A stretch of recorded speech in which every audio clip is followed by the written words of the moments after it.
Did he mean Tuccino or Tucciano? Perhaps. Because that's what he meant. Okay. That's what I thought.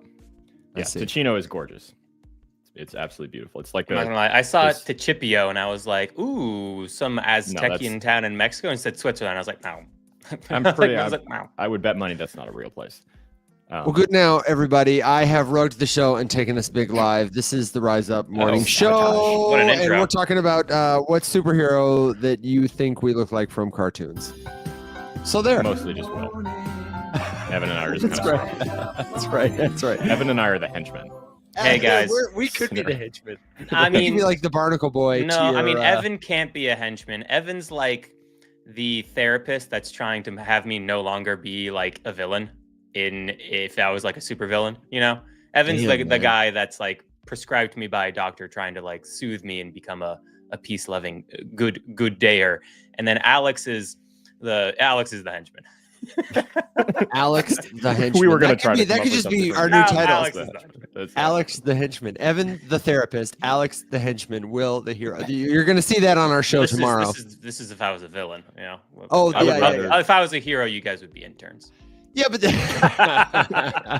I mean, look how we dress. I was gonna say, can we get that Hester Purse picture up? I don't know where it's gone. I did want to show you a picture though, really quick. I can't show you this whole window because there's super secret stuff happening in here. But Will, you are missing so much fun on Crypto the Game because look at the memes in this chat right now. This Aqua chat. When I saw that you were Team Aqua, and then I saw Poon deliver dolphin memes, I was like, dude, this is awesome. I was just pumped. I was pumped that you're Team Aqua. And that the dolphin can come back to life because the weekly chart for Bitcoin killed it. There are so many dolphins in the chat over at Crypto the Game. And I promise you, I am holding up strong. Hey, it's wear your favorite hat to work day. Yeah, exactly. Wear your hat to work day. Welcome to Wear Your Hat to Work Day. Bring your kid to work day. The Rise Up Morning Show. It's your helpful place for crypto news, commentary, and conversations that will actually help you understand what blockchain is and why it might matter for you personally. If you've got a crypto question, this is a safe place for it. No such thing as a dumb question. Today is Tuesday, March 11th. If you're listening in the future, hey, hope things are going well there. Guys, I honestly was buried in a lot of Crypto the Game and then doctor appointment stuff yesterday. So I have absolutely no idea what has changed in the last 12 to 24 hours in the markets. Any clues? It's all back. We're all good. Bitcoin's 130 grand. You're good to go. We're up by 3.7%. So it's all healed. So you're telling me there's a chance? No, it's all still terrible. Yeah, it's all still terrible. However, there's a bullish gap all the way up to $86,000. So maybe if the macro data that comes out for the jobs opening today in 20 minutes is decent, Bitcoin can go up to 86K. And then tomorrow, we got to see how CPI inflation data comes out. And then we either smoosh all the way back down, or maybe we have an extended 1 or 2 week rally if inflation data comes out kind of okay. So we'll see. Okay. And you'll have the update for us, I assume. We can count on you about 20 minutes from now? Yes, that's just regarding the jobs opening data. Inflation data isn't until tomorrow. So if you watch my update video, which I put out just before the Rise Up Morning Show's episode today, you'll see that on the 4-hour time frame for both Bitcoin and the futures chart and the spot chart, that there's more room for Bitcoin to go up throughout today and into the wee hours of the morning tomorrow. But we'll see if CPI is gonna kick it in the face. We'll find out. So one of the questions I did want to ask you based on some of the conversations we've been having in our Discord, and this seems like a good time for me to remember to put up the fun box. I spent all that time typing. Fun fact, we're usually a couple minutes late to the show because the very last thing to do is put up this little fun box. I have to type this damn thing every day. If you're watching anywhere else but TikTok, you can't see it. And Alex and Will are always doing shenanigans while I'm typing. And today they were extra funny, so I was laughing and we were delayed. But we had a lot of good conversations in Discord recently, and I'm seeing one question come up, which is about recurring like favorite tokens. Nick mentions in the chat, for example, that ICP is dipping below $5. ICP is almost certainly going to be around in another year. Like it's probably going to weather this bear market. If one thing I learned about ETH Denver is that projects that should be dead have found a way, in Alex's words, to create an infinite money glitch and remain around for forever, and to have people building and working on it forever. And it's gonna do something one day, everybody, but maybe anyway. Buy the token. Forever. Yeah. Forever. And we've seen Matt had a really good question yesterday. He was asking us, what do we think about Link? And I definitely think some of these have more proof in the pudding, more product market fit than others. But I'm curious, just in general, what you guys think about, I certainly wouldn't call Link a dino coin, but it's definitely a legacy token. What do you think about now that we're seeing a lot of prices on a lot of these? Polkadot, you could probably throw in that category. I talked to a lot of people who are building there. But I am not seeing a lot of news about them. What do you guys think about those kind of tokens generally? Because my philosophy is like, well, Link, that's probably a pretty good buy right now for a fairly sure bet if you're willing to be patient with it. Were they building or were they just eating those chocolates? Chocolates. I have no idea what you're talking about, Will. The colors are brighter, though. In Denver, Colorado, those chocolates are strong. Man, they're strong. Woo. Okay. Anyway, sorry, what was the question? What do you think? So, honestly, for me, it comes back to what we were talking about yesterday. It's this, because Evan, we had the same conversation, in a single instance with those two guys who were building something that they cared very much about on Polkadot, a network that they cared very much about in Prague. And it was a good conversation. But the point that we were disagreeing on was like, you guys could literally build the coolest thing in the world. And if you don't know how to tell people the thing that you made, no one gives a shit. No one. Maybe 10 of your super nerdy friends. And they probably only know because you told them about it in nerd speak. And that's fine. If your target audience is your 10 friends, you killed it. But if your target audience is mass adoption, which everyone claims to be what they want, and you're not actively working on spreading the story and telling people about the thing you're doing, no one cares what you're doing. No one's going to come. I think the biggest myth that for some reason crypto just believes wholeheartedly is if you build it, they will come. They won't. Wrong. They will not, but especially because you're asking to be fair people to disrupt their normal day-to-day operations. They're to be fair to supposed crypto, inconvenience themselves. That is not unique to crypto. Someone who has worked for, I just want to defend crypto a little bit, which I don't do a lot. To be fair, is that is not unique to crypto. In the startup tech space, you have people who are like, this thing is awesome, and I've built it, and it's awesome, and people are gonna think it's super cool, and it is super cool, but nobody knows about it. Nobody's talking about it. You have no marketing. You hate your sales reps, and anyway. I think though, there's also a perception that's fair to say that a lot of marketing and a lot of sales is pretty cringe and pretty sleazy. Because, of course, there's effective marketing and aggressive salespeople hawking garbage all the time. So, what do you guys think about this question? Is it typical then, would you say, whether you're building great stuff or you're hawking garbage, that if the hype is down, people aren't talking about you, maybe you have built something, but people just aren't talking about it, that the token will go down and then it will work in that loop? Like you said, Alex, if they can't market it, it doesn't matter. But they got something, they marketed it. Well, then what? Like, does it keep going? If the price is down, does it impact whether or not people will want to talk about the product if it's good, if they're marketing it? What's your experience there? Yeah, go, Alex. Yeah. I just think there's so many different things that we need to be able to differentiate between inside of this industry. And because there is just sort of this like blanket attitude that whenever we're marketing crypto, that's the unique, that's the thing that ties all of it together. I think that's where we fall apart because, hype-based marketing totally has a place in the world for limited edition drops or sprint runs of whatever. Then yeah, the only way that you're going to sell stuff like that is to get people excited about this thing that they don't want to miss out on. And the problem with crypto is then that gets coupled with investment vehicles you don't want to miss out on, which leads to a whole bunch of bullshit and things that couldn't possibly sustain themselves. They were meant and built to be flashes in the pan.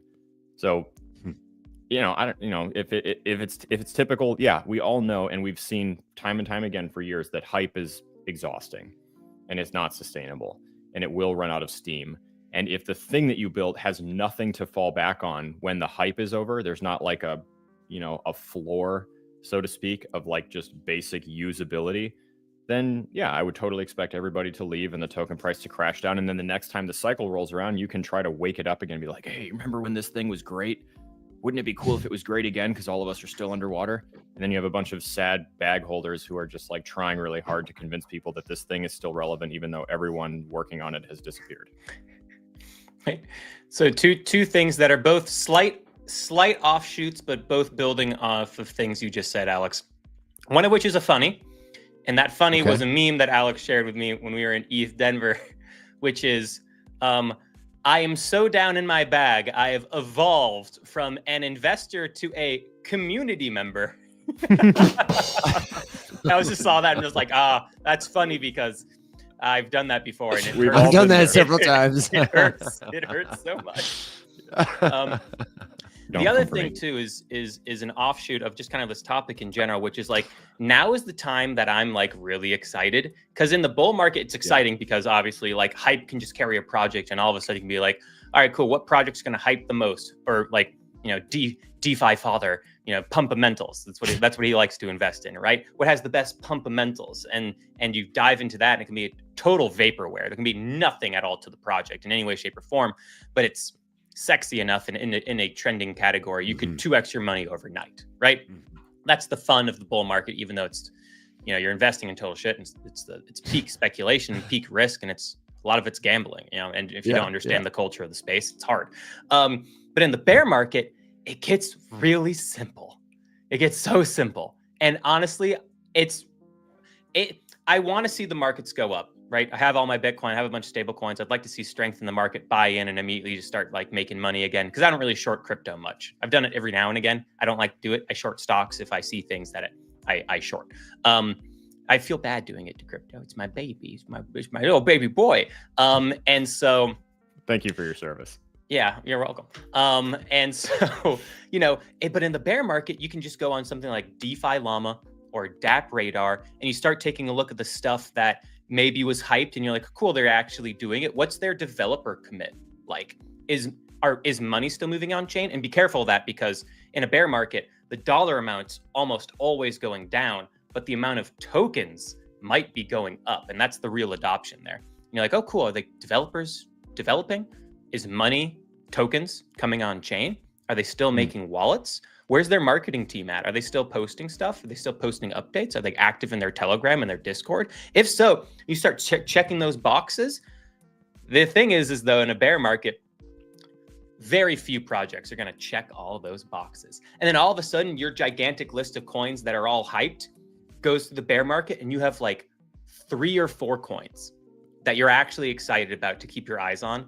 And then you can have a very, very, very clear idea as to what you're investing in and if it has any value at all in any way, shape, or form. Well, and also, there's a lot of proof in the pudding for some projects. Somebody asked, Rocketeer here asked about like, if you hold Morpho and Arrow, we've talked about those a lot because we've held them this cycle.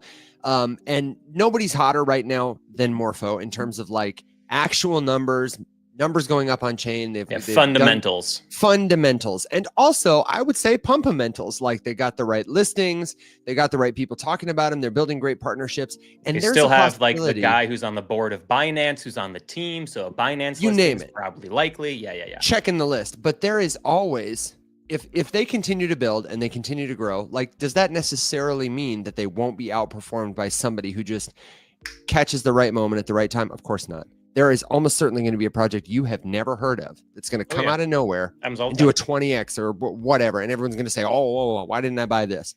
And one influencer is going to say, I told you about this back in whatever. And they'll ride it all the way. So that happens too. Like you got to know which game you want to play. Do you want to be somebody who's guessing, or do you want to be somebody who's looking for and you can be both. It's a spectrum, like all things. So, good points there. Alex, you had said in the comments somebody had a good question, and I'm curious what it was because I couldn't find it. Yeah, the question was just, who's working on actively fixing their problems you know, in the best way. Like personally, like I see a therapist, I eat well, I try to sleep. What do they mean? You know, project wise, who if you're talking about, you know, who's identifying a hole in the market, you know, who's actually working on things. And I think so the two examples in the follow-ups were, you know, were like, for example, Bitcoin is slow and Solana is unstable. So I think there's a ton of nuance in the answer, and this is usually where I lose people because everyone gets annoyed when there's nuance to the answer of complicated How dare questions. I know. right. To be honest, though, that's a major like disservice in the world of cryptos. We have tried to like streamline and simplify and make all of it the same thing when in reality it's not. And it like, imagine if we had an entire show just dedicated to different kinds of databases. Because guess what we do? That's exactly what this show is. And that would be so boring. So in that particular example, I don't think Bitcoin is in any way, shape, or form interested in working on its speed problem. There's Lightning Network for people who would like to use it in a quicker, faster, cheaper way, whatever. But Bitcoin itself, that's not on the radar of like anything that I've ever seen get voted on. It's like some way to speed the whole thing up because it's not the point. Solana working on stability. I mean, that's an interesting bunch of software patches to track and follow. I would look into things called I would look into FireDancer and a couple of other upgrades. I think the problem here is that a lot of these, like if we talk about the big culprits of, you know, like who's the reason that people are down bad, a lot of it is probably big ecosystems, L1s and L2s that have tokens that people really believe in the sanctity of the ecosystem. And to be very honest with you, they probably work fine. They've never been tested at scale. So how do you fix your problem? You gotta bring people, and that's the thing that no one's doing. You can't just, you know, pay developers a bunch of money to build apps for nobody. You have to work. I mean, I keep saying this. I'm a goddamn broken record. I'm less worried about people constantly working on refining their tech and making their things technically better. I'm way more concerned about the fact that no one is working on really tackling the culture problem. The reason that fewer people are interested in all of this kind of stuff. You know, like we got to the point where, okay, we've got the bumper stickers. Bumper stickers are printed. We've got the diehards. The diehards are here. We're tired. Okay. Everyone's been whining about mass adoption for a very long time. Let's go back. Let's take a couple steps back and let's work on moderate interest, which is, I would say, what the next overall phase that we need to look at for the industry in general. And that probably just looks like education and better storytelling. I don't think most people need to really do a whole lot with the tech. Solana has their things. Everyone's got software updates. They usually have funny names.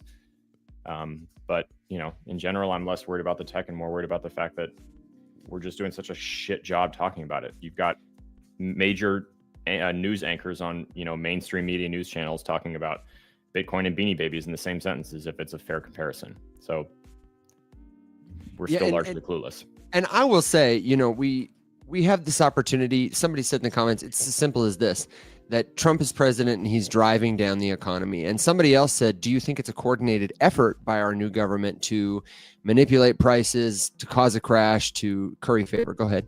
I will say that I think that's a fine conversation, but to be honest, it has nothing to do with what I'm talking about right now. Well, that's not where I'm taking it. I'm taking it to where you're talking about. Okay. Where those people are taking it is that they are simplifying it. They are saying, it is this simple, or is it this simple? And I think the answer is, whether or not it's simple, it seems to be simple right now. Things are going down. And the value, as you say, is in parsing apart the nuance of what may or may not actually be happening, or what you can do about it. You can make market money whether the market is up or down, but you are the one who's going to determine that based on how active you are right now. Just really quickly, as a way to like pitch why you should be paying attention right now and how you can do it to make a lot of money, even if the market is going like this. Yesterday, we had a great call. You, me, the three of us. We have a stand-up every Monday. And I've got to tell you, if you enjoy watching a show like this where we talk about crypto together, can you imagine how cool it would be to have Alex and Will as like not just guys you watched on a show, but like seriously, you're close friends, like guys you knew. And that you were talking not just about crypto and the markets and a show generally, but the game you are playing is let's make a business together and let's make it as good as it can possibly be. I have to tell you, as your guy on the inside, these two are brilliant. They're very smart. They're very strategic thinkers.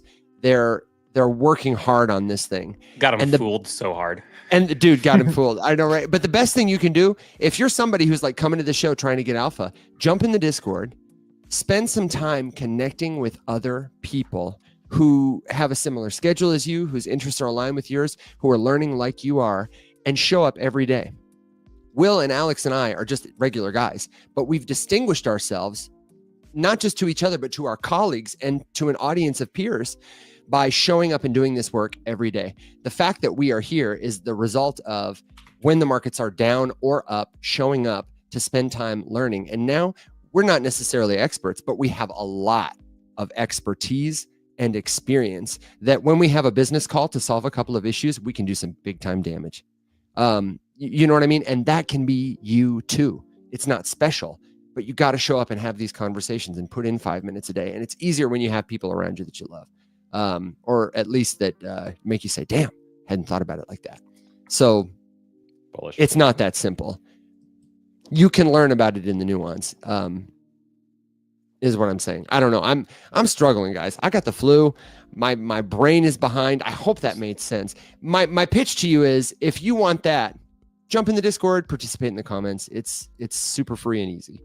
Your words were good, but this entire time I was like, Alex was talking about one thing, and then Evan was like, I swear they were the same in my mind. Somehow turned that into people are simplifying things, and you know what's cool?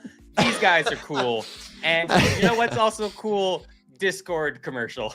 There was a time in Denver when I was pitching to somebody asked me what we do.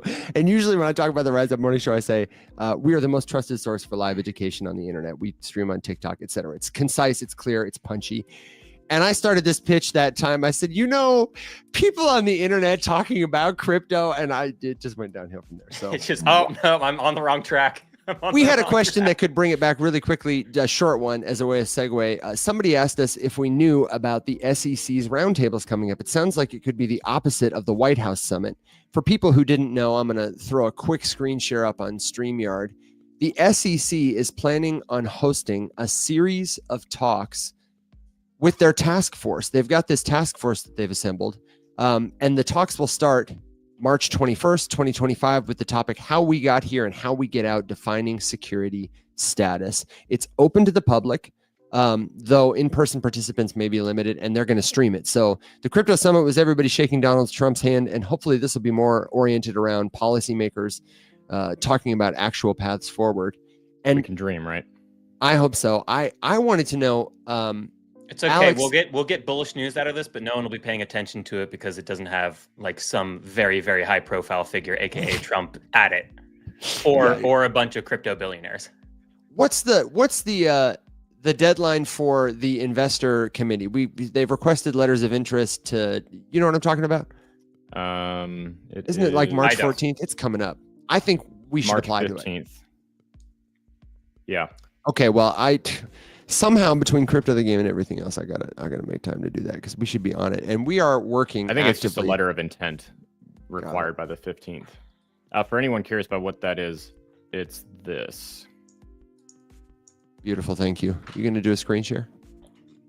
I'm on it. Oh, he's got it. Okay, thank you. I'm sick. Yeah, you're a sick boy. Posted in February, the SEC is looking for people to join this investor advisor committee, which looks interesting. Definitely a conversation I would like to participate in if possible. And it feels like a place. Okay, maybe the SEC is not like the place to talk about kind of the broader industry because obviously their purview is the investment side of everything, but it still feels like a good place to be. I mean, we'll talk about bullish news that for some reason has gotten no coverage. I've actually never seen anybody but us talk about it, and I hope that more people start to pick it up. So if you're listening, feel free to spread this one around. Commissioner Hester Peirce herself, who has been elevated to a higher status amongst commissioners and given a few more collateral duties now in her job, said that a priority for the SEC was to enable staking for Ethereum spot ETF products and their custodians, which feels like an incredibly Amazingly bullish news. All of a sudden you have an investment vehicle that is accessible by a gajillion new people, that has the capacity to pay dividends and would allow these people custodying large amounts of ETH to contribute to the security and the strength of the network that they are allowing people to invest in. It's like it's a win-win-win. And for some reason it's getting no coverage, and that blows my mind. And that is one of the reasons as to why, when I believe we are at or damn near the bottom of this bear run, I will be primarily buying, along with Bitcoin, but I'll be buying a lot more Solana and Ethereum. Yeah, I mean, and despite its lack of performance in this current, I don't even want to use the word cycle anymore, because cycles are fucking broken in this run. Ethereum was a laggard, but I think that will at change this time drastically. Gen X journalist says, why do you think it's not getting any coverage? Because it was an obscure report. It's not attractive, and most people don't pay attention. Most people aren't reading stuff like that. It was literally released in a small interview segment from Commissioner Peirce that was then only documented on SEC press coverage. It's you'd have to watch C-SPAN to see this. The real difference is it doesn't have a sexy public figure that demands news attention, right? Senator Hester Peirce is fantastic, but she's not commissioner. But she's not a marketing headline that takes over, news stations and stuff like that, right? So, if you had Trump in a small interview setting and he said something like this, it would be all over the place, right? So it's just that's funny. That's the key difference. But it's funny because she has a bigger impact on policy that actually means something coming from her. Yeah, but it's not as marketable, and marketing is 90% of this industry. Yeah. What do you think about doing some rapid fires in a second? I'm sorry, you weren't done with it. I have been writing a couple down because I'm realizing my contributions are going to suck. Okay. No, this is the cherry on top of this little chariot motif here is just that the reason. Two things. One, disclaimer. It's totally fair to say that no one in their right mind should be expecting monumental policy shifts or declarations or movements or even, huge proposals or bills drafted or whatever coming out of the government yet. It has not been enough time. Congress is slow as shit, and it gets slower every year. So there's that. But I would like to see people talking about things they would like to do. And there's a ton of helpful policy that could be implemented, and none of it's getting even whispered about. We're all focusing on stupid shit that doesn't really matter that much and isn't going to do anything to help the industry long term. But like Will said, makes for really good headlines. Digital asset stockpile. Give me a fucking break. Okay. I want you to fix the tax problem that causes all of us to hemorrhage money every time we try to use crypto for business related purposes, that requires us to double tax ourselves. And I want to talk about the freedom to custody stuff and enable the full utility of all of these different projects. If you want spot ETFs, the product should be allowed to work the way that it's supposed to work, that kind of stuff. So it doesn't make for sexy headlines, but that's the kind of shit that needs to get done. Yeah, 100%. I am still watching for Levi's question, first time poster. Welcome, Levi. We're very glad for you. And I think it's this one here. We had a couple questions saying, you guys don't talk about XRP too much. How come you never talk about XRP? And this question that Levi has is, are the government going to use tokens like that, like XRP, if they get it in their hands? And I wanted to maybe segue that into another question that XRP folks in the chat have asked. One person said, how is Bitcoin really different? You talk about that a lot, but you don't often talk about XRP. How is it really different? So can we answer the question of how might the government use altcoins in their reserve, but how is Bitcoin very different from these other ones? I would simply, I didn't make a very good question out of it, but. The question landed. Okay. How the government would use it as of right now. You're doing great, sweetheart. Yeah, you're doing awesome. You're doing great. Nothing makes sense to me. You're looking wonderful. Just stay pretty. No, you're doing great, Evan. But Yeah, I mean, like, so just set the groundwork of the conversation. Right now, the strategic Bitcoin reserve and the digital asset stockpile, right now, the only things that are going into them are cryptocurrencies, Bitcoin, and those altcoins that have been mentioned. So Solana, Cardano, XRP, Ethereum are only being put into those if they are confiscated in some kind of legal proceeding, right? So right now, that's the only way that it's going in there, just to set the tone of the conversation. That could change in the future.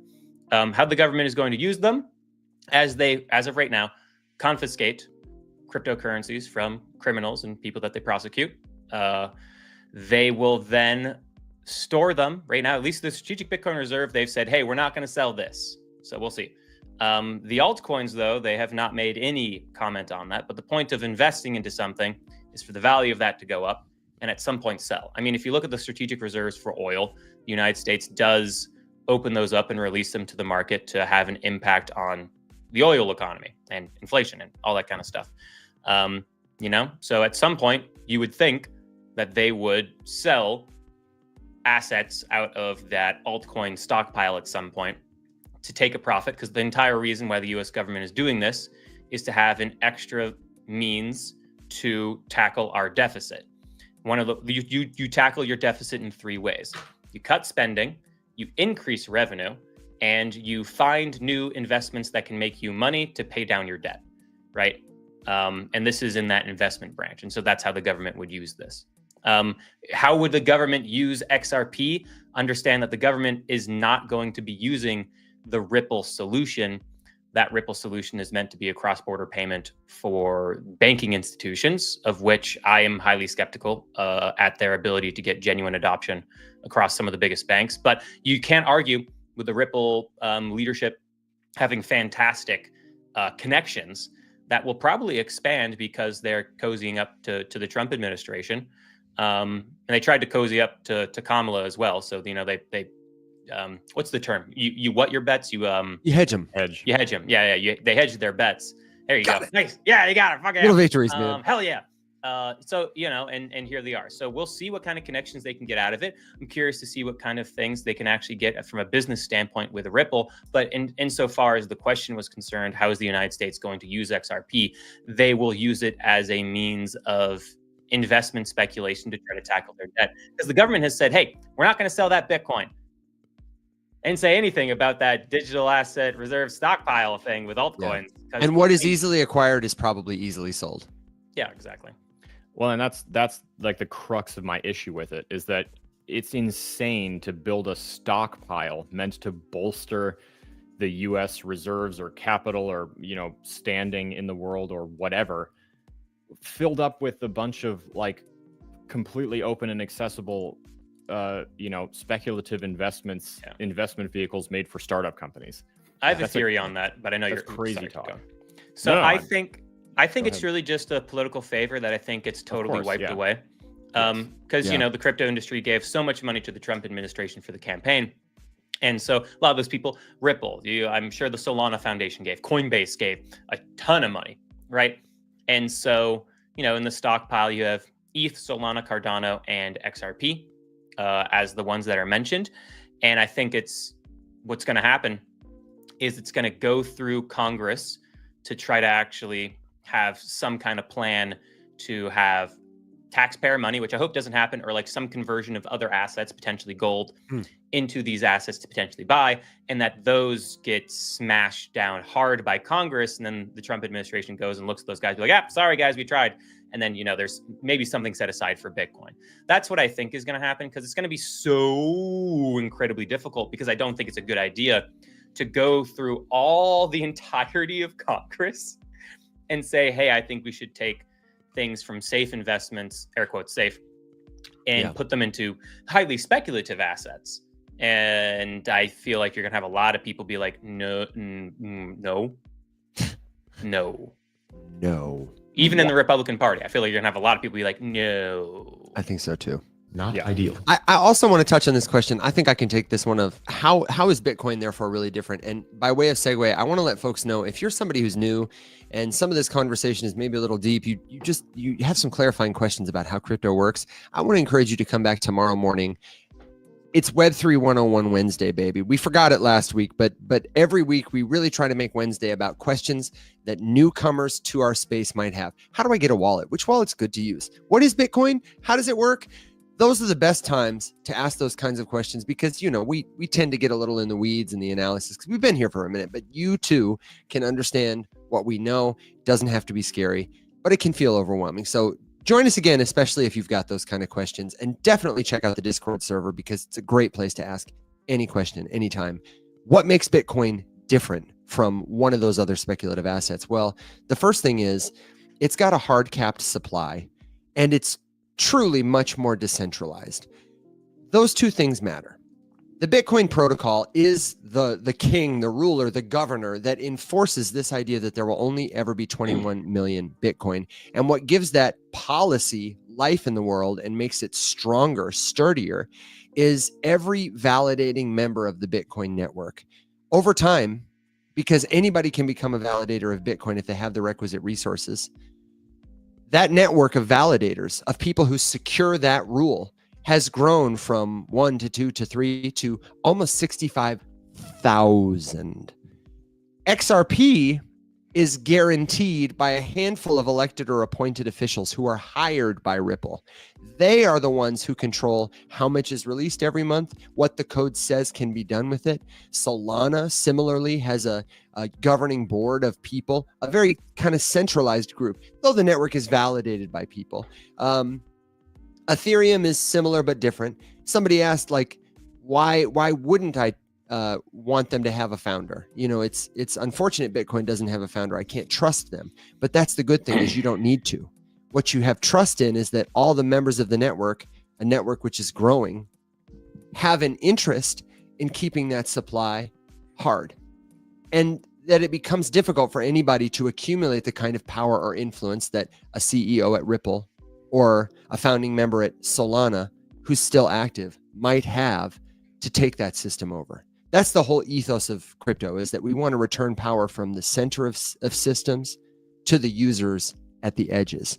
And Bitcoin, more than any other cryptocurrency, does that and has proved that thesis in a tremendous way over time. And that's the last part, is network effects. Obviously, there are many other reasons, but it would be really tough for somebody to just spin up a copycat of Bitcoin and accumulate millions of users, tens of thousands of validators, and governmental institutional adoption across the world. It would be very difficult to duplicate it the same way it's difficult to duplicate TikTok, even if your tech is better.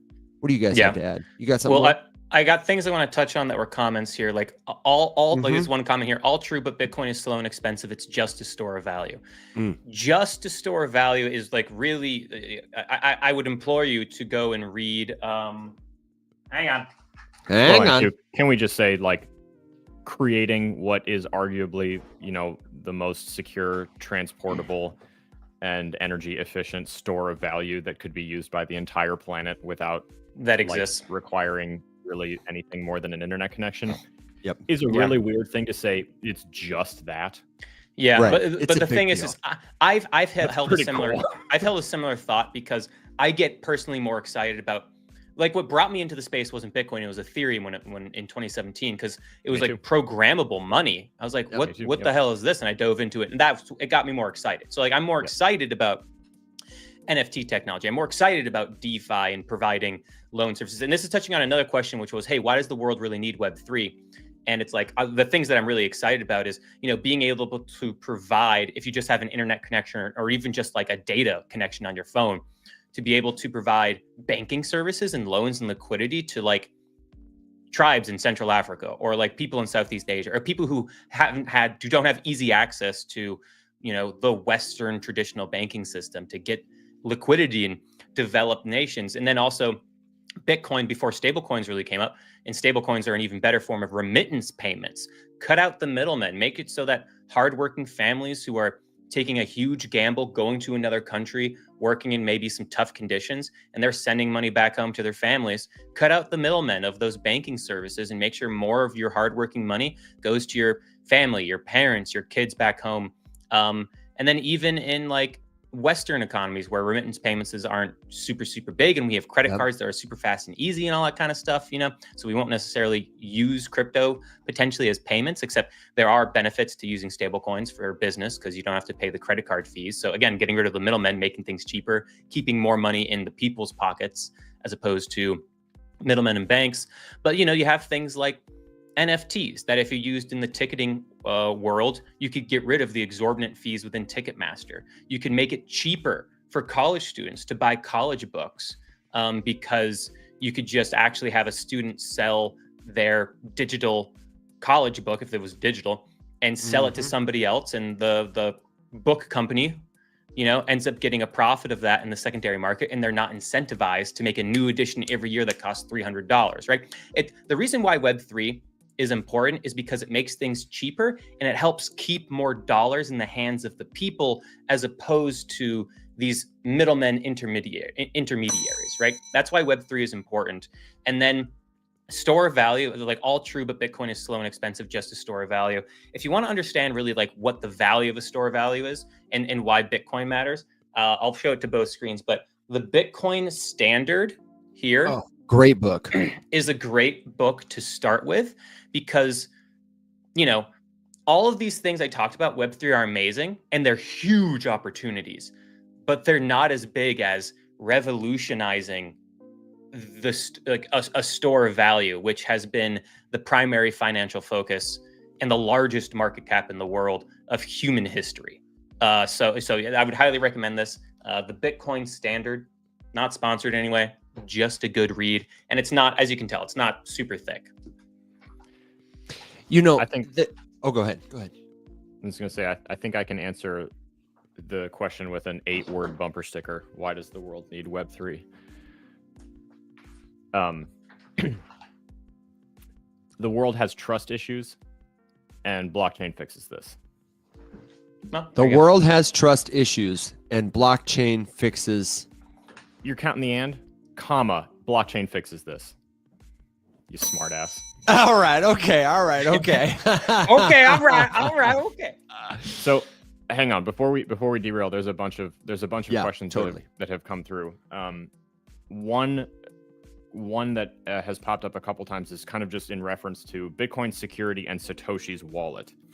And I was curious to get your two takes on it because I have been of the mind for years now that if this, let's just say hypothetically that all of a sudden Satoshi's wallet wakes up and Panic. something moves. Panic. So the question was, Bitcoin is secure until Satoshi dumps on us. I would be surprised. Not a lot in crypto would surprise me. I would be surprised if someone who wrote what Satoshi wrote and said the things that they said and created what they created and talked the way that they talked to the people that they spoke to, I would be surprised if they led to the building of all of this to try and crater it with something as superficial as skimming profits. If Satoshi needed walking around money and they made themselves known, I don't think they would have an issue. So I'm less worried about that. It's not impossible. So another question was like, could it happen? Of course it could happen. A lot of things could happen. The flying spaghetti monster could turn out to be real. But Oh my God. I'm less worried about the Satoshi wallet waking up just because even if it does, let's take worst case scenario. Worst case scenario, Sure. it opens and they start treating it like, the Ripple escrow and Bitcoin gets sold on a regular basis. In the grand scheme of things, the network and this ecosystem that's been created is such that is technically good news. The government, who doesn't understand Bitcoin, selling the Bitcoin might cause fear in the market, which could cause a price drop. But overall, it's good news. It's a decentralized economy spread all over the world, able to be entered and participated in by anybody with an internet connection who wants to participate. So people don't have to, and to be fair, you don't have to participate in it. So Satoshi dumping Bitcoin would be bad. There's no way around it. Yeah. It would tank, it would crater the price. It would cause lots of panic and fear. There would be all sorts of things flying around, it would probably last for quite a while. But in the grand scheme of things, it's good news. It would be good news. It's kind of this like, anchor hanging above everyone's head. There's always going to be that wonder in the back of your head. Like, as long as that thing exists, there's always going to be the wonder, like, what if? And, I would not say that that's necessarily good for the ecosystem. Just to make sure I'm understanding you, you're saying that having Satoshi's anonymity hanging over us is the thing that is not good. I do not think the anonymity is I think like I was a little confused with that too, because that's about okay. No, not the anonymity. I think that's a strength. And I hope that we never I hope it never comes out. I think that that's part of the thing that people just have a hard time wrapping their head around. But no, the anchor being the existence of this wallet that like we don't know, could wake up. We don't know who has the keys to it. We don't know where they are, what their motives are, or whatever. You're saying the wallet itself is the Is concern. the anchor. Yeah. It's grand piano on the rope hanging over us Acme style. So my thought is there are a couple of possibilities. So that Satoshi is one person or that they're a group, that they are alive or dead. And I think the fact that we've made it this far in all of those instances, whatever Satoshi is, I think it's all pretty good because it reinforces the idea, first of all, that it's possible for a person or a group, if Satoshi is alive, to keep a secret when it benefits them or for a greater good. Or as you said, the incentive is certainly there. If Satoshi just wanted a ton of money, they could have sold already and walked away. I'm inclined to think that for whatever reason, whether they're alive or dead, they have chosen that this is the most valuable thing, and it probably will it'll probably stay that way. Like I wouldn't be surprised if one day Satoshi's wallet came online and, just dumped on everybody. But I think the consequences at this point for anybody who understands this thing enough to have created it and to own that private key realizes they'd probably be dead tomorrow, kind of thing. If they did that, somebody would find out. It's probably in their best interest at this point to keep it secret. And I'm like you, a little concerned that the wallet is there. I feel like the best case scenario would be if Satoshi is alive, that they would burn the Bitcoin in a public. I mean, it's going to be public no matter what, but that they would that would give us maybe confidence. I don't know why they wouldn't. That's the only question mark for me. Do you have thoughts on it, Will? Or Alex, response?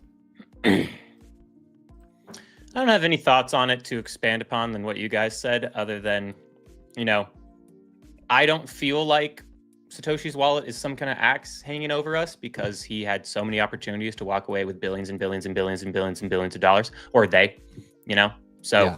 I mean, I just view it as if something were to move in the Bitcoin Satoshi wallet, I would sell absolutely everything immediately. My final thought is I think sell Satoshi's it all immediately. I don't dead. think there's any coming back from it. I think there'd be an incredible loss of faith. I'm sorry, you rugged or I rugged. My apologies. Dead or the government, and it was all a ploy this whole time. See, that's one. And again, opinion, conjecture. I don't know for sure. I do believe the least likely outcome is that it's the government. Do you know how many people are involved in that? And you know how insane it is to think that something like that could go not whistleblown for this long? Think about how many things have been whistleblown.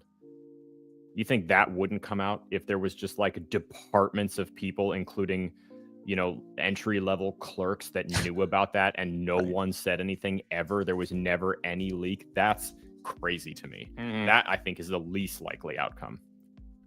I agree. Yeah, I think it's probably most likely that he's dead and that some noble person, did this work and that's, I agree with Doompocalypse. Or just to put it out there are people, whether you can understand it or fathom it or not, there are people who don't really care about money and genuinely think that it's not the most important thing and could very well be Satoshi looking at this thing that has been created and thinking, this was ultimately the goal, to let people use this thing and figure it out, and what will be. I'm doing fine. I'm out of here. There are plenty of people who don't care. I'm pretty sure you would have a hard time bribing, a 100-year-old Tibetan monk with cash money to do Yeah. something that they didn't want to do. You know, there are people who don't care about money. And also, Look, it's I a mean- misconception that people like weren't involved who are public. Like there are a lot of contributors to the early Bitcoin code that Of were course, not of necessarily course. Satoshi that Yeah, we know definitely. who are part of it. You know, an important part of the story. Definitely. Craig I mean, Wright. You know, Yeah. I mean, you know, my proof of that is I enjoy money. I would like to have more of it. I think about wanting to be successful. It's why I work at building this business and all this kind of stuff. But I've turned down plenty of money just because I firmly believe there are things not worth it. I mean, if you guys said yes to every promo that came through your inbox, how much more money would you have right now? And how much less integrity would you have than you have right now?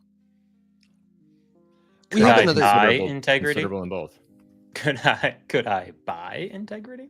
with enough. You might not be able to buy integrity, but you can buy a yacht big enough to pull right alongside it. Hell yeah. Apologies to David Lee Roth. I have a good follow-up question for it, which is that somebody asked about, okay, so we've thoroughly gotten through Bitcoin. We see how it's different from all these other altcoins, but let's talk about layer ones.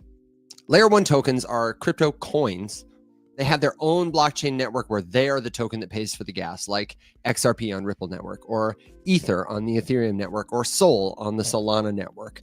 And these are big tokens. They're the biggest coins in our space, Cardano, ADA. But over time, they seem to kind of dilute because supply is released, because the stories get old.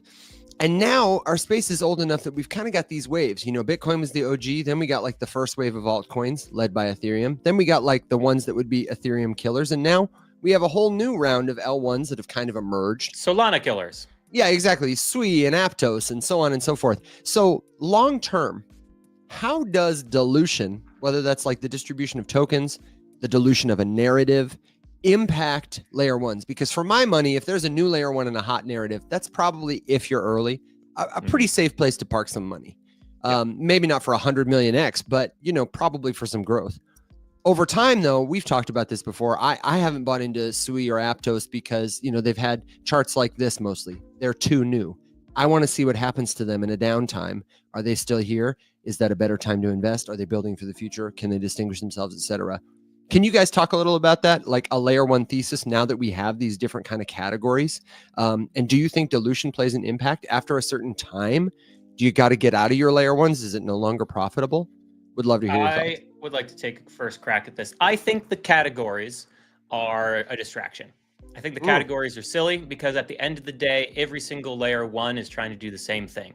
I need developers, I need people, I need money, I need wallets. It's all the same stuff.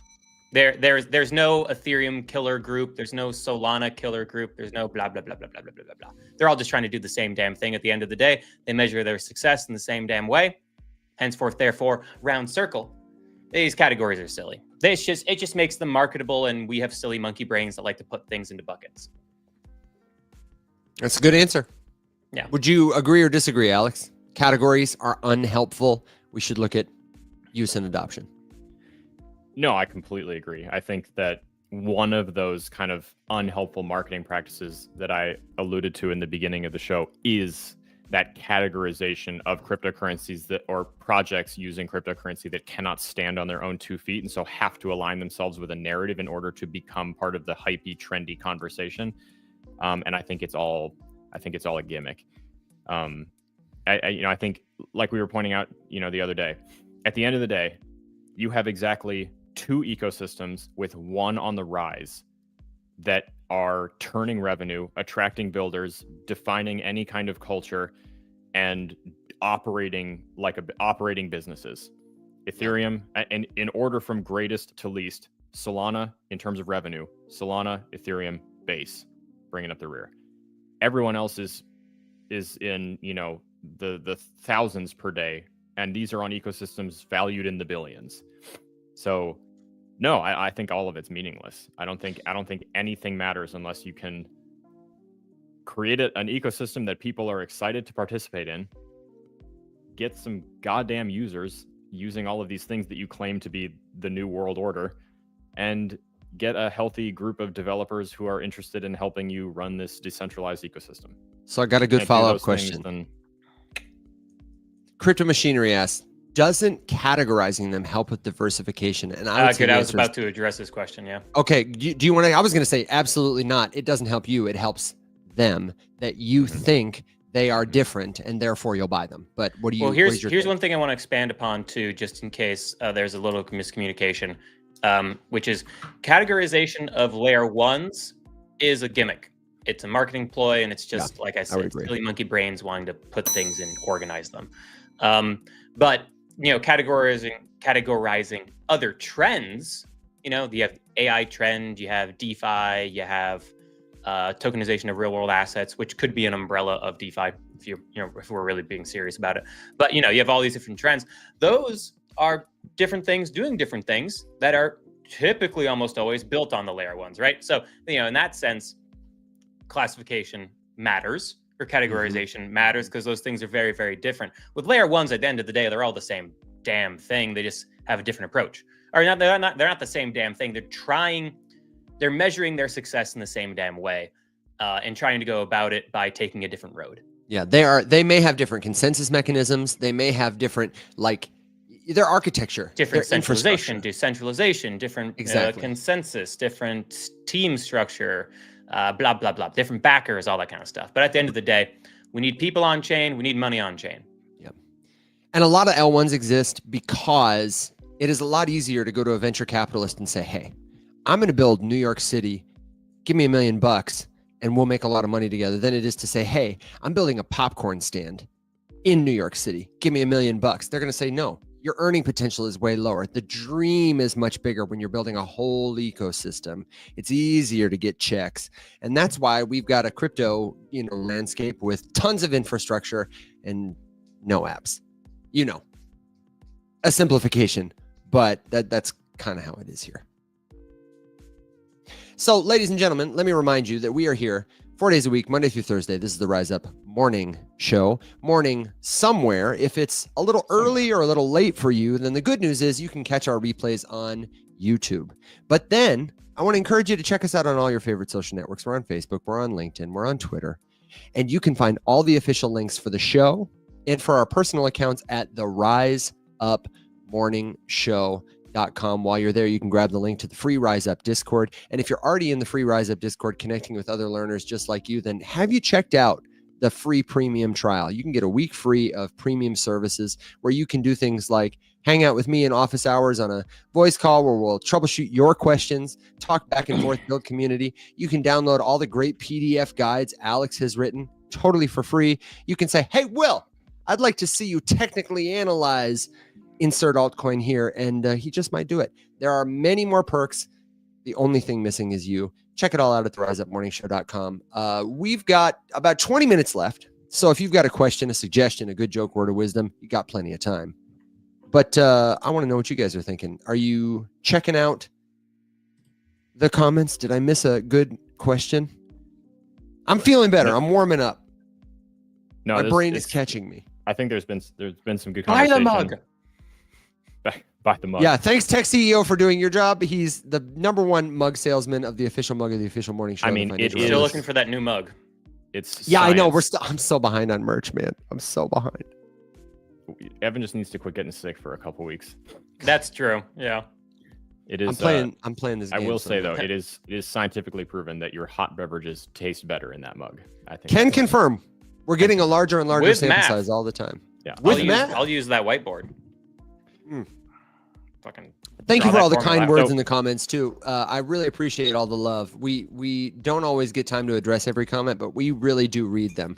So it means a lot to us. Go ahead, Will. I think I rugged you. Oh Just no. wanted to let people know we love them. I don't know, but an I've got- interesting. Go Oh, ahead. go ahead. Go ahead. No, Rock, go paper, ahead. scissors. Dude, okay, wait. Is anything more classic in any sort of a setting where multiple people are like on the same call or on the same broadcast or something where two people talk at the same time and then there's a brief pause and then they both say go ahead in unison? No, go No, ahead. yeah. Oh, okay, Yeah. go ahead. No, you go ahead. No, you go ahead. No, you go ahead. And then we both pause and then we're both like, okay, cool, I'll go. And then we both start up again and then it's an endless loop of Spider-Man pointing at each other. Yeah. But no, I was just going to say that one of the things I was starting to do and dig around is like, hey, money where mouth is. If, and I'm not declaring this, okay, before anyone comes for me, don't come for me. Mhm. come for him. There it is. That was not the sound bite I thought was coming. If this is the beginning of a lengthy bear market during which prices will just continue to bleed and all this kind of stuff, what do we do in bear markets? We double the fuck down. Bury and our learn heads as in the much as sand and possible. stop paying attention. That's it. Yep. That's That's right, it. Will. We turn everything off and we leave and we don't come back until the prices have made new all-time highs, and then we top blast all of those charts and then we cry the whole way down. Hell again. yeah, man. I love Rinse top and blasting. repeat. Tight. So okay, we don't do that. What we do is we continue to sit here and we learn, and we hang out with Alex and Evan and Will because we are way too fucking stubborn to go anywhere. So the other day I was just like, you know what? Everything is so bloody. Let's go look at the old llama and see if anyone's getting TVL right now. And I found a thing, and I'm curious if you guys have ever heard of it. Okay. And really quickly, while you're looking it up, let me address a user in the comments who said they have an investment company who's saying they have to pay a commission before they can withdraw their money. I'm so sorry to tell you this. I think you are being scammed by what's called a pig butchering scheme.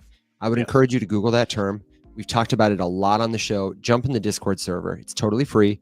And it's a good place to get feedback, share a screenshot, confirm what's happening to you, and help you make it right. Because that's no fun. So chat, help user out, please. Go ahead, Alex. Okay, so I've got you, and I'll get you a little screen share here. before Pig butchering. before I say anything about this, Wow. I have not done. Check this out. any- Kind of looks like any the logo research. on my shirt. I have not dug into this. If anyone's heard of this, it's called Cygnus. I am curious. I've got it's the there you Cygnus. it's a Ah. you sure do, buddy. So this is a super chain thing. A I guess I- super chain? It's a Yeah, like super chain thing. Optimism. Yeah. Base. The combo. Okay. OP Um, stack. And the reason that I pulled it up, or the reason that I kind of triggered my interest, was because it's very new. So, it's been, kind of kicking around for a little teeny bit, but I hadn't really heard anything. And as you can see on this TVL chart here on the llama, Mhm. starting back just about a year ago, actually, a little over a year ago, we've got a few million in TVL, very slowly growing. This is so interesting to me. Just consistently growing, teeny bit, literally never goes down. Okay. So teeny, itty bitty, just going, but small. And that's small, despite small, okay? Ethereum being a stable coin, essentially. Yeah. And then something right here on February 11th just adds $700 million in TVL in one day. And then from there, just kind of, Let me get a little bit more volatility. now it's starting to look a little bit more consistent and regular. And I had never heard of it. And so the first couple things that I thought of when you see a chart like this is like, okay, is this a manipulation thing where someone's like, hey, let's toss in as much, liquidity, or excuse me, not liquidity, TVL as we can possibly Money. afford to in order to do this. We saw, to be fair though, that does not necessarily mean scam. We saw Coinbase inject a tremendous amount of TVL to the Base ecosystem when they started, to the tune of $10 billion. So, could be a totally legit, harmless kind of thing, whatever. I have not seen this before, but I thought it was interesting and worth picking up. So, haven't really dug too deep into it.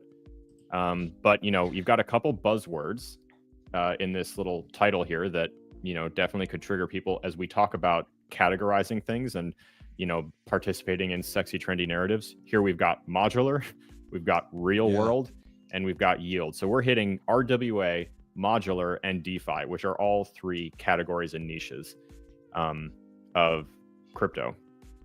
And here we go. Sorry, modular, real, yield, layer. So I don't know. I'm curious. It looks like some sort of a DeFi kind of yield sort of a play with integrations on Base, Linea, Ton, Tyco, which I've never heard of, Hemi, which I've never heard of, BitLayer, and then there's some pretty big names here that we definitely recognize. There is this social component to the whole thing, which is Oh, wait, what is Liquid Duck Chain? restaking. I don't know. It's definitely got like L2 a number of solution. trendy, buzzy things, and I have not seen any Unscalable. chatter about it. And in the midst of all this, their TVL is growing. So this is a perfect example of something that I would open a tab on, look through when I had time, and start to put pieces together and formulate some sort of a thesis. It does not mean I'm buying anything or staking anything anywhere, but I would start learning about this. That's Alex, what I'm gonna do. what's the URL? This is Cygnus.finance, and that's CYGNUS.finance. So I went to a link. I don't know that that's right. Hang on. Is this V2 or something else? I'm not looking at the app. There is an app, but it's also like CygnusFi on Twitter. 1 million followers. Yeah, because it's interesting. There's Cygnus.fi and then there's V2 CygnusFi, and V2 talks about TVL Probably being the only. app. Got it. Well, they have a screen that says the TVL is 92 million. Yeah, so you got to remember, right? Like Aave has 3 versions, Uniswap has 4 versions now. Each of those are separate apps, and they don't move your TVL. So if they have TVL on V1 and they've just pushed V, and I'm just saying, I don't know that this is the case for this, but if the TVL is locked into the V1 contract, then they won't bridge it to V2 unless the user withdraws and restakes, for example. Like I'm seeing Aave that. V3, has its own TVL compared to V2, compared to V1, if anyone's still using And it. when is the TVL spike? That was last month. It was February 10th. Yeah. Okay. So in February, they completed a Mm. $20 million pre-seed funding round, There you go. led by Manifold. Many top-tier institutions There you go. invested. So I am willing to bet that was the catalyst. They were Yeah. probably building quiet, building in stealth, and that's not uncommon. OKX Ventures was a backer. Optimism Foundation is a backer. Up Honest Capital. So a couple of familiar names and many, many more. And that would definitely be enough to, to give you a bump. Yeah, Yeah. certainly would. There's a lot of money there. Anyway, this is one of those things that I make A a research point to demo. try to do every day. Like if we're bearish and the price charts are not doing things and I don't feel Yep. super confident about buying, heavy into my bags because I think that we're going to go lower. For the record, and just in the interest of transparency, I've added a little bit since all of this kind of started. Personally, I expect that this will not end tomorrow. I expect to see more downside eventually. I don't see enough reason to like reinvigorate me with a whole bunch of confidence. There's way too much shit going on that makes me skittish. So my regular DCA buys into Bitcoin are still on the table. I'm adjusting the rest. I did, like I said the other day, I added a little bit of Ondo because I don't own any of it, and I've been looking into it and reading about it for about almost a year now, and I figured it was time to add some exposure. But I completely expect the price of it to go down lower than I just paid for it, which is one of my cardinal rules. Always expect the price to go lower than the price you just paid, and always expect it to go higher than the price you just sold for. If you do that, then you can't be surprised. And it will help you kind of mitigate how much money you use when you go into something, or how much you take off the table when you decide to take profits. And I want to say, if you're like starting to research, I just pulled this site up, and one of the headlines I encountered is technical deconstruction. How does Cygnus build the real yield ZK scalability flywheel? There's a lot of buzzwords I hated there. that sentence. You know what I mean? So, Mhm. but I'm here to tell you, as your friend, ZK, zero knowledge, is a big technological unlock, and it will be Yeah, part of many super prominent bullish. companies' narratives in the next couple of years. You're going to hear that term a lot. It is technical, but it's worth your time to understand it, because that's going to unlock one part of this sentence and help you tell in the future whether another project using that term is fact or crapped. Is it a, oh, sorry, I meant to give you a ding, but I gave you a loon. Is it a, or is it a, Cool. and you can break that sentence apart, and that can be your research for the day. You're going to look up ZK, or you're going to look up Flywheel, or you're going to learn what is venture style investing. Why do all these crypto companies do pre-seed rounds? What is a seed round? What's a pre-seed round? That is helpful. How much is a pre-seed round usually for a tech company? That is all helpful research that is going to set you up for every single project you look at in the future that uses that same word. That's unlocked for you. Those kinds of things will make you strong. that what Evan is describing is really truly the best way to get started. Like, have you ever found yourself asking the question, like, how do I get started? This is overwhelming. This is intimidating. Seriously, just pick a thing, go to CoinGecko, go to the homepage, scroll down anywhere in the top 20, pick one of those projects. We're not buying anything, so it literally doesn't matter what you read. Pick a thing, go to its website, and read the page. And you're going to encounter a whole bunch of words that you haven't seen before, that you aren't familiar. Write all of those words down on a list, and then go define all of that jargon for yourself. And every single one of those is going to lead you to another one, to another one, to another one, to another one. Congratulations. 1, you're in the rabbit hole. Congratulations. 2, you know more than most people. And congratulations. 3, that's research. That's when people say do your own research. That's what that means. It just means inform yourself. That's it. Also, if you're about to buy an altcoin that you heard somebody talk about, or maybe you found it yourself, and you go to their website and you read the website and you have no idea what the hell they do, or you do, but you don't think it's valuable, maybe don't, throw a lot of money into it. Crazy thought. You're never going to feel sad because you missed something that you didn't understand. Yeah. Because if you didn't understand it enough to buy in, you wouldn't understand it enough to sell at the right time either. Mm-hmm. Hey guys, I kind of have to run.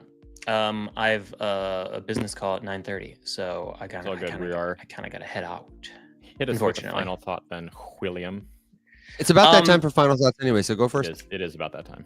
Yeah. So macro data comes out at 10 o'clock today. That's the only thing that's important today is the JOLTS jobs openings. It's a measurement of health of jobs being added to the U.S. economy. That's today.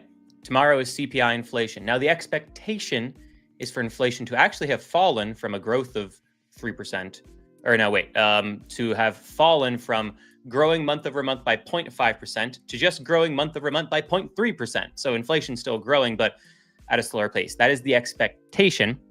If we don't meet those expectations, expect markets to. So that's what to keep your eye out for on Wednesday. And then we have some more inflation data that comes out Thursday too.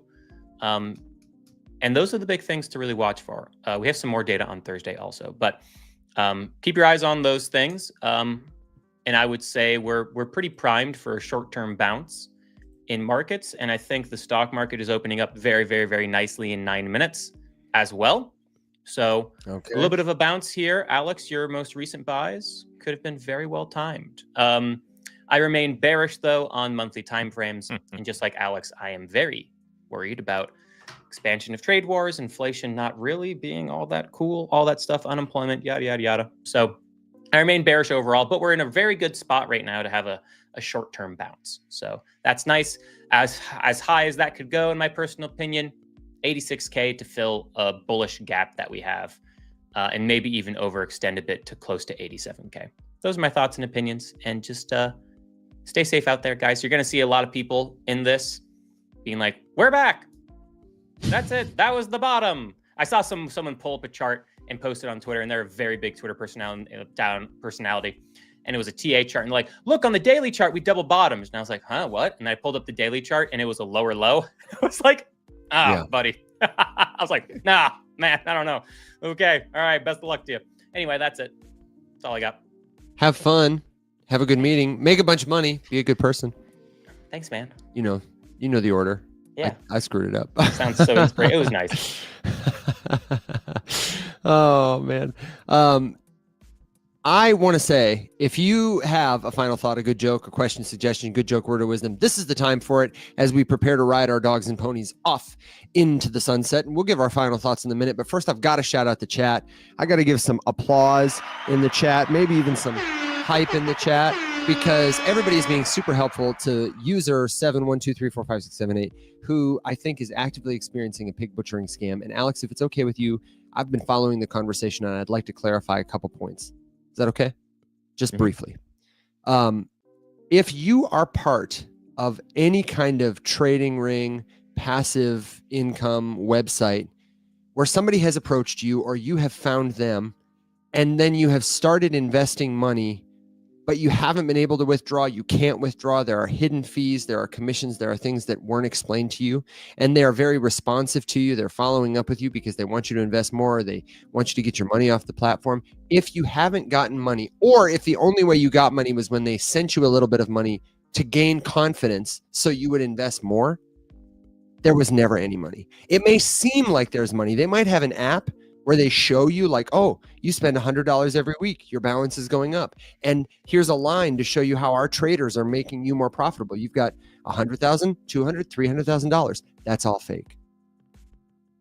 There are legitimate investing groups, wealth managers, hedge funds, family offices, but none of them will ever solicit you, directly message you first. None of your favorite creators like us will direct message you to invite you to join a group like that. And especially if you see a website on the internet that's like, Emily Kay from Paraguay just invested $2,000. Ethan from Peru just invested $2,000. Alex just cashed out $5,000. Do you want to invest? We're accredited. Check out our capital investors. Look at these testimonials. Invest, invest, invest. Buy, buy, buy. Start with just $5. Don't do it. That is a scam. If somebody reaches out to you after you've been scammed like that and says, I can help you recover your money, DM me. It's a scam. These are called pig butchering scams. If you are actively involved in a scam like this or suspect that you might be and you want your help, our help, because you feel like, yeah, you're talking to me right now, or I'm concerned that you are, the best way to get in touch with us is to follow this link on the screen to join the Discord server, discord.gg/riseup. It's a totally free community. Anybody with the internet can join. Download the Discord app. We have tutorials on our website at the links in our bio to help you get there. It's a community of learners at all levels of experience where you can ask any question. You can share a screenshot. It's better than direct messaging us on TikTok because we get too many of those. It's better than asking us to reach out to you because then our impersonators will do it. And we have a lot of impersonators who will try to use our good reputation to take your money. So if you need help with that, Google the term pig butchering scam. And if you want to hang out with us so that you can make yourself whole, you can share your story and you can help others avoid a similar fate, discord.gg/riseup. That's my final thought, Alex. I'm going to go take a nap in a minute and then maybe play Crypto the Game. What about you? What's your final thought, man? Pretty well met. Like I said, the markets are sus right now, to say the least. There is ultimately really not a lot of reasons to think that we're just going to, blanket recover and resume only up. So you have to move accordingly. It sounds like unhelpful advice to say things can either go up, down, or sideways, but really what it is reductive. Just if you think about it that way and, zoom in from there, let it inform your choice. I'm trying to figure out like different ways to say the same thing that I keep saying all the time. At the end of the day, you just kind of have to react to what's being shown to you and, learn the lesson that you're resisting learning. So if you fucked it up, that's okay. We've been there. I messed it up a lot. I round tripped a lot of money the first time, did even worse the second time. Yeah. This time I'm killing it, but I've made a lot less than some people who got lucky and try to flaunt that luck as wisdom. Or Linda. So, or my mom. My mom's. This is a gross misrepresentation of the facts. So yeah, right now, like I said, I'm expecting things to still chop and ultimately go lower until we see some sort of clarity or resolution or direction. Things are markets hate uncertainty, and I've never seen in my like conscious lifetime looking at financial markets, I've never seen anything more uncertain than all of this right now. So but I will beseech and beg all of you not to abandon it and walk away, but to use it as an opportunity to learn something new and to expand your understanding of all of this. It's amazing how many people, especially people who make content about this stuff, have been here for years and have never taken the motivation. They have never decided to deepen their understanding of all of this and like learn anything new. So that's weird. Don't be that person. The person that wins is the one who actively resists the urge to just bury your head in the sand and leave. Keep learning shit, and we will be here every single day, regardless of what the price action is. And I think I said yesterday, if price action is the only thing informing your bear or bull thesis, you have a lot left to learn. I will absolutely die on this hill. And that's very well said. I lied about my final thought. I'm going to retake my final thought, and I'm going to give it to Justin, Justin, because I always love to have a good joke or word of wisdom, and we rarely get them. Certainly on this show, words of wisdom are scarce. But Justin asks, how? What? Yikes, I can't read. It's okay. What did the Ethereum say to the Bitcoin this morning? The answer? I was hoping I'd come up with a clever answer by the time you saw it, but I got nothing. Oh, Justin. Oh, Justin, man. we I love just you, but- rugged you all. Thanks for helping me rug pull, everybody. Yeah, it was really good. Everybody, thank you for being the best part of what we do. We're going to be back tomorrow, same time, same place. Catch us in the Discord where the show lives 24/7. Until then, my friends, be well, stay safe, everybody.